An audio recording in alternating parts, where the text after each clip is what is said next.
तो बागवान भाइयों, आज का हमारा जो विषय रहेगा वो है सेब में लगने वाला कैंकर रोग। कैंकर क्या है, इसके जो है लगने के क्या कारण है, व इसके रोकथाम के उपाय क्या है। बागवान भाइयों, आप सभी ने देखा होगा कि बहुत सारे ऐसे बागवान भाई हैं कि जिनके बगीचों में पेड़ सूखने की समस्या अक्सर आ रही है। तो ये बीमारी आपकी कैंकर हो सकती है। कैंकर जो है ये आपकी मैक्सिमम ब्रांचेस पे लगता है, या फिर कई जगह तनों में भी लग जाता है, या फिर जो ब्रांचेस आपकी साइड ब्रांचेस हो सकती है, मेन ब्रांचेस हो सकती है।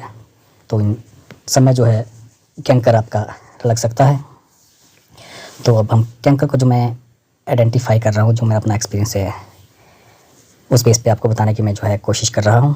तो हम ज़्यादा साइंटिफिकली नहीं जाएंगे, हम मोटे मोटे तौर पे जो समझने वाली बात है उस पर ही डिस्कस करेंगे।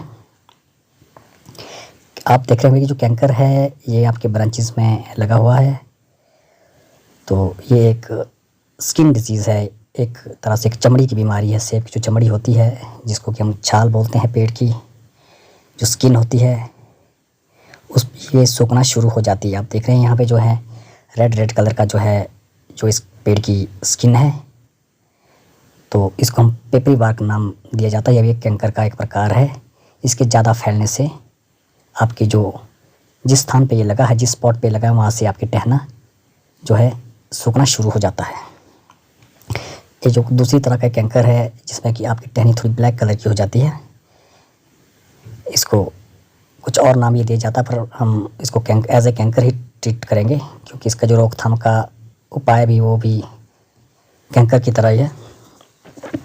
तो यहाँ थोड़ा आपका जो है सेब की स्किन ब्लैकिश कलर की हो जाती है, और अंदर से जो पेड़ आपका जो है सूखना शुरू हो जाता है। जो उसका अंदर के जो अंदर का डेड वुड है आपका, वो भी सूखना शुरू हो जाता है। साथ में जो इसकी स्किन भी सूखना शुरू हो जाता है, और आगे की जो सप्लाई है, जो ब्रांच के जो अपर वाले हिस्से को जो है सप्लाई जाती है, वो रुक जाती है, और वहाँ से जो आगे जो है पेड़ आपका सूखना शुरू हो जाता है, और पेड़ वहाँ से आगे डेड अवस्था में पड़ जाता है।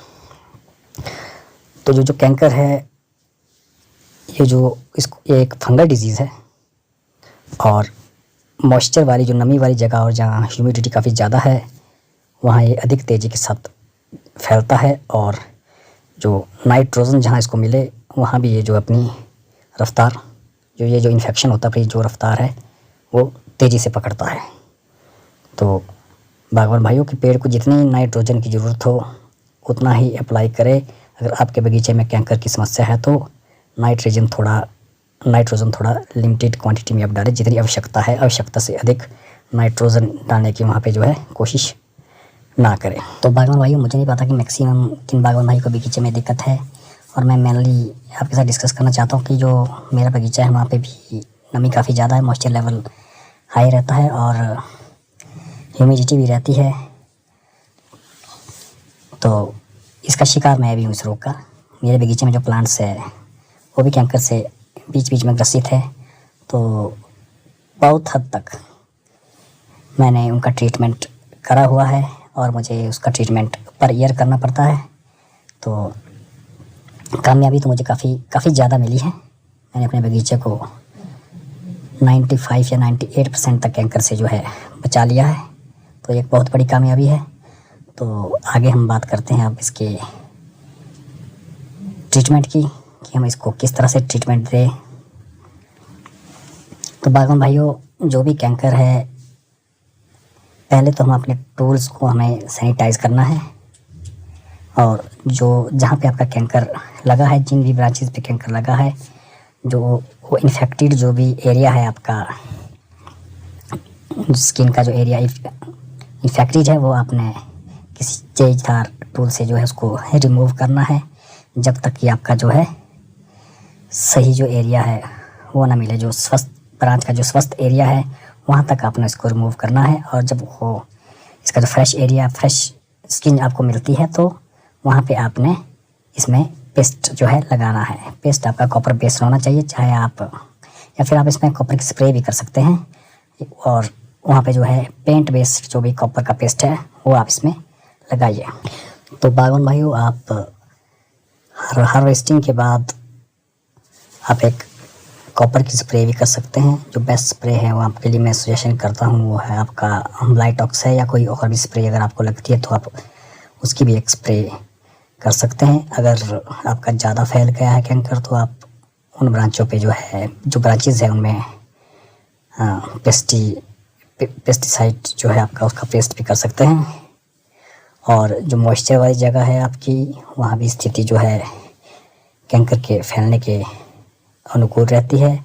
और जो भी आपके टूल्स है जिससे आप कैंकर का ट्रीटमेंट कर रहे हैं, कैंकर को रिमूव कर रहे हैं, तो उनको आप सैनिटाइज़ करें। अगर आपने दूसरे जो पेड़ पे या ब्रांचेस पे इसका इस्तेमाल करना है, और जो भी आपका नाइट्रोजन है वो लिमिटेड दें, जितनी पेड़ को ज़रूरत है उतनी दें। ज़्यादा नाइट्रोजन अगर वहाँ आपके बगीचे में होती है तो वहाँ भी थोड़ा इसका फैलने का चांसेस काफ़ी ज़्यादा रहता है। तो बागवान भाइयों, कैंकर का एक मुख्य कारण जो है वो आपकी प्रूनिंग है। जब आप प्रूनिंग करते हैं तो कई बार हम हैवी प्रूनिंग कर देते हैं, जिसमें कि काफ़ी ज़्यादा घाव पेड़ पे लग जाते हैं। तो हमारी जो है स्किन, जो सेब की जो स्किन है वो डैमेज हो जाती है, और वहाँ से भी हमारा जो है कैंकर लगना स्टार्ट हो जाता है, और वो धीरे धीरे उस पेड़ पे फैलना शुरू हो जाता है। तो बागान भाइयों, प्रूनिंग करने के टाइम भी आप ध्यान रखें कि जो भी आपके घाव है उनको भी कॉपर बेस्ड जो है किसी पेस्ट से उसका जो है ट्रीटमेंट करें, या फिर कॉपर बेस्ड कोई स्प्रे करें। पर मेरा एक आपको सजेशन है कि हैवी प्रूनिंग से आप जो है बचें, क्योंकि ये एक मुख्य कारण है जिससे कि आपका पेड़ कैंकर से ग्रसित हो रहा है। तो बागवान भाइयों, ये मेरे आपके लिए कुछ सुझाव है। अगर आपके बगीचे में भी कैंकर की जो समस्या है उससे आप अच्छी तरह निपट सकते हैं। तो बागवान भाइयों, कैंकर के बारे में मेरा बहुत अच्छा एक्सपीरियंस है। मैंने अपने बगीचे में इसको काबू पाया है। तो इन शॉर्ट, बिल्कुल शॉर्ट में आपको बताता हूँ मैं। प्रूनिंग के बाद हर साल आप जो है ब्लाइटॉक्स का जो पेस्ट है वो अपने पेड़ों पे अप्लाई करें। जहाँ जहाँ भी कैंकर है उसको तेज धार टूल से रिमूव करें, उसके ऊपर पेस्ट करें। और जो बहुत ज़्यादा इन्फेक्टेड ब्रांच है उसको आप काटें। और इसके अलावा भी बीच में आप बगीचे में जब भी आप जाते हैं, जहाँ भी आपको कैंकर दिखता है, वो किसी भी समय आपको जो कैंकर दिखता है आप आइडेंटिफाई कर पाते कि ये कैंकर है, तो उसमें आप उसको रिमूव करें और वहाँ आप ब्लाइटॉक्स का जो है पेस्ट लगाएं। तो आप इस स्थिति से निपट सकते हैं।